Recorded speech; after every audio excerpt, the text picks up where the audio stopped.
New Zealand's economy is in for a hammering. The Treasury has warned a severe hit is coming, with predictions the unemployment rate could climb well into the double digits.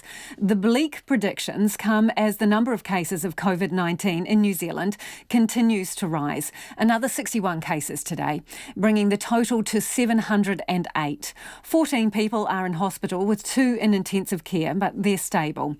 The number of tests being conducted is rising too, but the rate slowed over the weekend. The Prime Minister wants to turn that around. Here's our Deputy Political Editor, Craig McCulloch.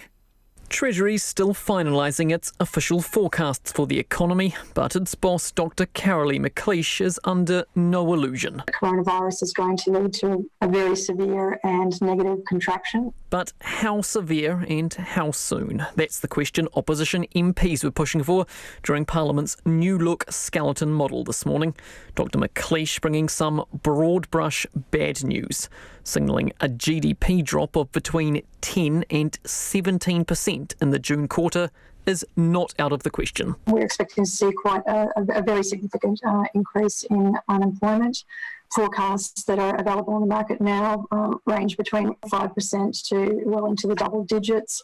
Again, that's broadly in line with our thinking. The Finance Minister, Grant Robertson, says it's just about impossible to make accurate projections right now, given the pace of the crisis.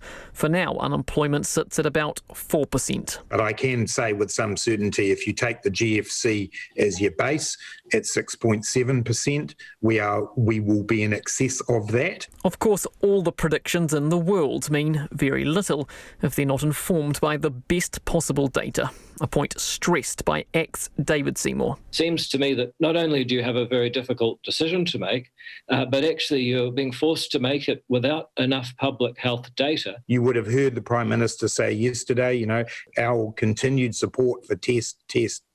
But test as a message has been slow to get through. The Prime Minister says New Zealand has the capacity to test 3,700 people a day, and yet an average of just 1,800 tests have been carried out daily over the past week. That number dragged down by the weekend's figures. Our fight against COVID is 24/7.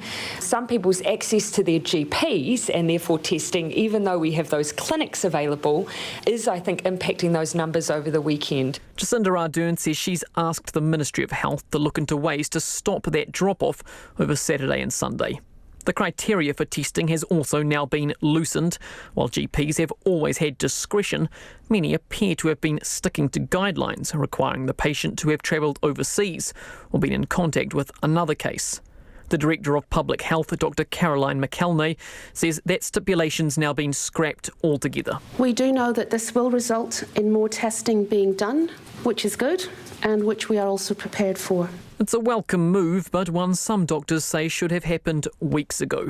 Ms Ardern taking little responsibility, insisting that discretion has always been there. It's never been for me as a politician to determine who should be tested, but it's always been my message that we have built the capacity so that we have the ability for clinicians to test who they believe they need to test. Health officials are now working to build that capacity. 8 labs will become 10 by the end of next week. The hope is doctors will soon be able to test 5,000 people a day.